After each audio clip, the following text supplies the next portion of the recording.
Hey, what's up everybody, and welcome back to News Dose. So, Nintendo, they've had a relatively busy week. Yesterday, of course, they announced a brand new Kirby game, which I personally think looks pretty good myself. And then today, they finally revealed a release date for one of their upcoming, highly anticipated holiday games. Very exciting stuff here, though. It might not necessarily be a good sign for a new Nintendo Direct, which of course we'll talk about here in just a little bit. Also, Sony did launch their new PlayStation Plus tiers last month, and if you were wondering what kind of monthly output they might have, well, they've gotten off to a really hot start with a loaded lineup for the month of July. So make sure to stay tuned for all of that. First, though, let's go over some of the quick news, starting off with Teenage Mutant Ninja Turtles Shredder's Revenge. It was just confirmed that Shredder's Revenge sold more than 1 million units in just the first week alone. Now, that's really interesting for a couple of different reasons. The first of which is that it goes to show you that these old school beat-em-up style of games, they still sell well all of these years later. I mean, really, if you start to think about it, we have seen a few of these games here in the last few years have a lot of success, such as Streets of Rage 4, River City Girls, that one was definitely a good one, and now with Shredder's Revenge. So it's really nice to see the beat 'em up genre do just so well as of recent, and again, I think that it just kind of shows you that these games are still a lot of fun to this day, and that's the most important thing right there. The other part about this, though, is that you know how some people out there kind of claim that if you release your game day one into Xbox Game Pass, they don't sell? Well, that's the thing, because Shredder's Revenge was actually a day one Xbox Game Pass title, and despite that, it still went on to sell more than 1 million units, again, in just its first week alone. If anything, this is just yet another game that kind of proves that it can help your game, as we've seen numerous times by this point. You know, when a game launches into Xbox Game Pass, that means that suddenly a lot more people are talking about it online, and as we've talked about before on this channel, that can and will translate to more sales across all platforms, not just for Xbox, but for all platforms, as we're seeing here with Shredder's Revenge. Word of mouth, that is a very, very important thing. And Microsoft, they also paid the developers to have their games on Xbox Game Pass. Either way, though, big congrats to .mu and Tribute Games on all of their success with Teenage Mutant Ninja Turtles Shredder's Revenge. Next up, though, one of the big reveals last month in June was Final Fantasy VII Rebirth. Part 2 of the remake trilogy is now set to release in the winter of 2023, or at least, hopefully. You never really know when it comes to these type of things anymore with all of these delays, but we did get a small gameplay reveal, and they did confirm that it is a PlayStation 5 exclusive.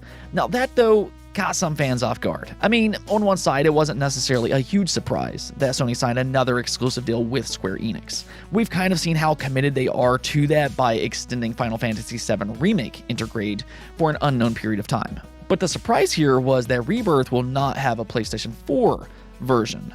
Well, the producer was asked about the reason as to why they decided to ditch the PlayStation 4, and you can see his response here where he said, "Of course, the quality of the graphics is a factor, but there's also the solid-state drive access speed. As those who have played the original can imagine, the story proceeds in a vast world after escaping Midgar. Final Fantasy VII Rebirth will also depict the world that extends from this point, so the loading stress will become an extreme bottleneck in that respect.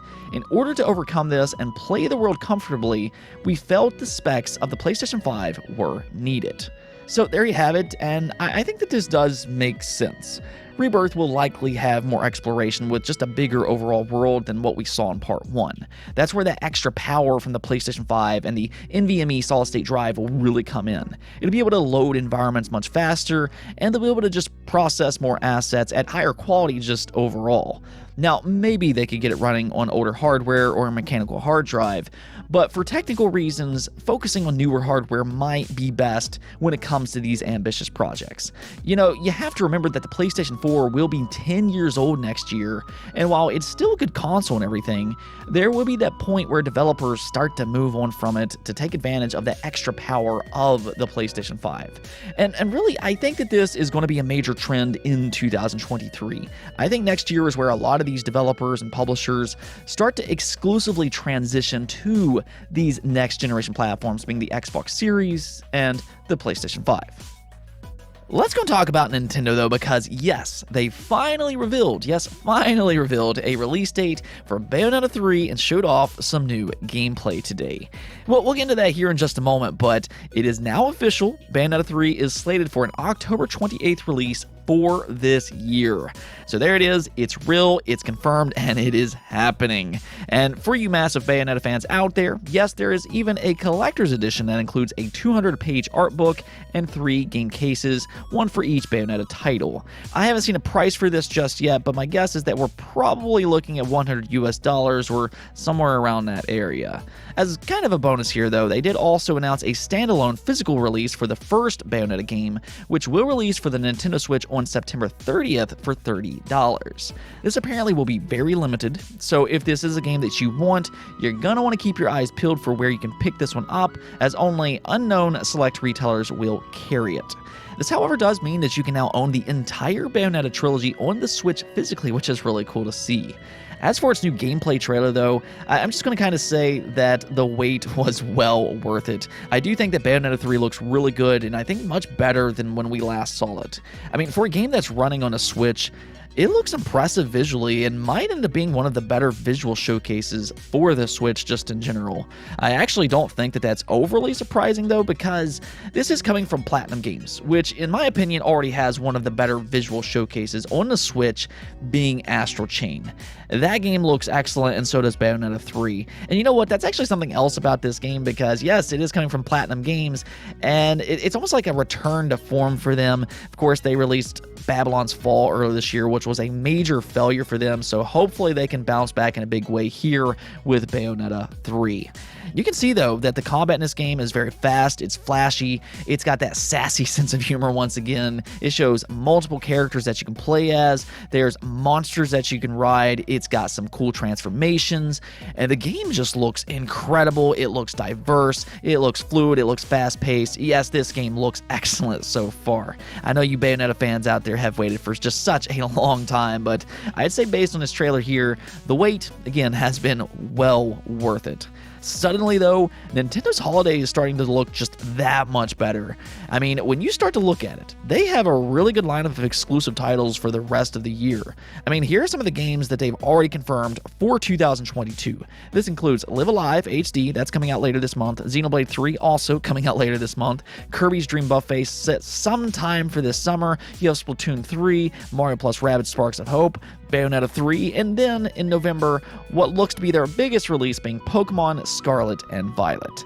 So they really do have a good lineup of games, and something tells me they still might have a few surprises along the way as well.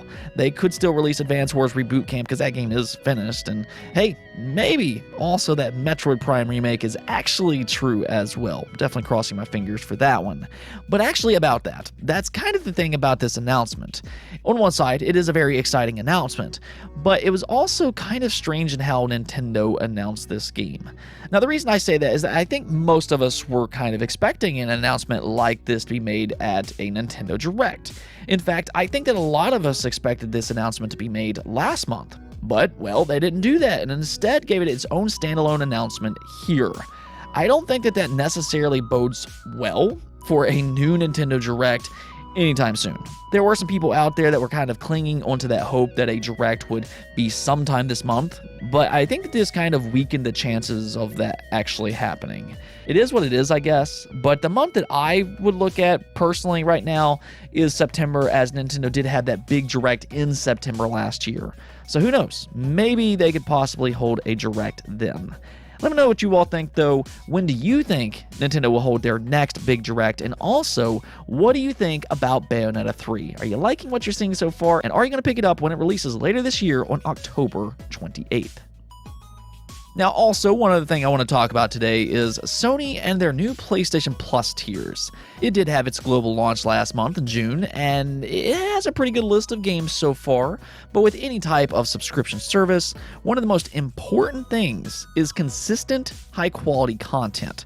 That way you can keep subscribers, well, subscribed. Now, we know that Sony is against releasing their first-party games into PlayStation Plus Day 1, and that's a big hurdle for them to kind of get over, because that is a big incentive for Xbox Game Pass. So Sony is going to have to do a really good job with securing third-party partnerships and getting their games into their service. And at least for the month of July, it appears they're doing just that. They did unveil the July lineup of games for PlayStation Plus Extra and Premium, which includes 17 games. This includes Extrea, which will be releasing day one. Then you have Final Fantasy VII Remake Intergrade, that's a big one. Marvel's Avengers, several Assassin's Creed games such as Unity, Black Flag, Rogue Remastered, Freedom Cry, then also the Ezio Collection. Then you have Saints Row 4 Reelected, Saints Row Gat Out of Hell, Spirits of the North, Ice Age Scrat's Nutty Adventure, Jumanji, Paw Patrol and Roll, Ready Set Heroes, and then for your PlayStation Classics you have No Heroes Allowed and Loco Roco Midnight Carnival. So that's actually a really solid list of games if you haven't already played them. That's kind of the thing about this service though. Right now, your excitement will just kind of depend on whether or not you played these games or not before. But they did actually secure one day one release being Extrea. That right there, I believe, is the most exciting inclusion here, not only because it is a day one release, but so far, it actually looks surprisingly good. It's kind of this strange game where you play as a cat in a cyberpunk-like world, and it seems like an odd game, but all at the same time, it really does look unique and fun. So, I mean, if you are subscribed to PlayStation Plus Extra or Premium, this is the beauty of a service like this. This is something that Xbox Game Pass subscribers have talked about for such a long time, but being able to play these games day one, seeing for yourself on whether or not you like it, that is such a huge thing with a service like this. Now, as for some of these other games on this list, if you are a big Assassin's Creed fan, you got a lot of those. And then Final Fantasy VII Remake is an absolutely amazing game. Cannot recommend that one enough. And if for whatever reason you have missed out on that game before, it's a must play with an amazing story and amazing characters. Probably the best modern Final Fantasy game out there. All in all, though, I think that this is a good start for PlayStation Plus Extra, but at the same time, I still want to see them secure more of these day one releases. Extrea, I think, is definitely a good start, but I need to see them do that consistently on a monthly basis, and I'd actually like to see them get to the point where they start releasing multiple day one titles in a single month like we see with Xbox Game Pass. That's important because it does add diversity and it also saves money for fans in the long run. I guess we'll see about all that, but still I would say that this is definitely a good start for PlayStation Plus Extra and Premium. Let's go take a look at the poll of the day though, where I asked you all, do you think Nintendo will ever make PC games? Now, this is a topic that popped up last week because it was spotted in a data mine that Mario Kart Tour might be getting mouse support sometime in the future, which could point to a PC release. Now, Google does have Google Play Games coming, which allows Android games to be emulated on PC, so it is possible that Mario Kart Tour could be one of those games, which would kind of explain what's happening here. With that said, though, that brings me back to the question, do you think Nintendo will ever make PC games? And as you can see here, the overwhelming majority of you all do not believe this will happen, as 82% of you said no, while only 15% of you said yes. And I do understand why you all would think this, because Nintendo so far has shown absolutely zero signs of wanting their games on PC. Well, we could sit here and say that it would be smart, because I'm sure a lot of people would buy their games on PC, as we're seeing with both Xbox and PlayStation, but at the end of the day, Nintendo just kind of does their own thing. They never really follow anybody else, they just kind of march to their own beat, and I mean, we can't even get them to make an achievement or trophy system, and it's 2022. So I don't think that they're necessarily looking at PlayStation and Xbox and what type of success they're having on PC.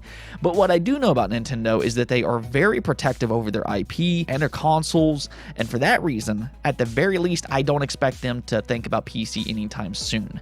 I won't ever say never, because that, that's a long time, but based on their current philosophy and just how much importance they put on their IP and consoles, I don't expect it to happen anytime soon. I, however, could see them pushing their mobile releases onto PC, as we're talking about with Mario Kart Tour, and maybe if that's successful, we can kind of come back to this topic sometime in the future. But for now, I'm with you all. I don't think that it is going to happen anytime soon. Anyways, though, that's it for this episode, but if you liked the video, don't forget the bell notification and subscribe button for more content just like this. Also, if you'd like to support the channel through Patreon, thank you for making this content possible. Peace out.